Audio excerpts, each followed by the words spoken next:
Hazrat Abu Bakr Siddiq radiyallahu anhu replied, Allah's Apostle sallallahu alaihi wasallam has said, the Prophets alayhimus salam don't bequeath anything. What we leave is alms. Hazrat Fatima radiyallahu anha, the daughter of Allah's Apostle sallallahu alaihi wasallam, became furious and ostracized Abu Bakr and did not talk to him on this issue till her demise. She lived for 6 months after the demise of Allah's Apostle sallallahu alaihi wasallam.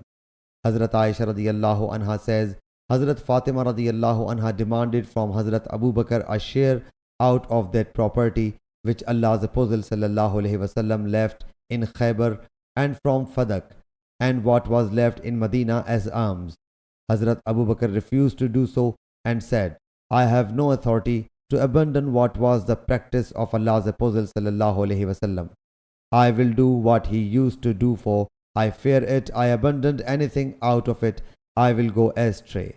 And later on, Hazrat Umar radiyallahu anhu handed the Prophet's property that was a charity over to Hazrat Ali and Hazrat Abbas radiyallahu anhu, but kept the property of Khaybar and Fadak in his custody and said, both these are alms given by Allah's Apostle sallallahu alaihi wasallam, and these are for those expenditures which he had to face and will be faced by his regents, and passed orders that they would be under the management of the ruler.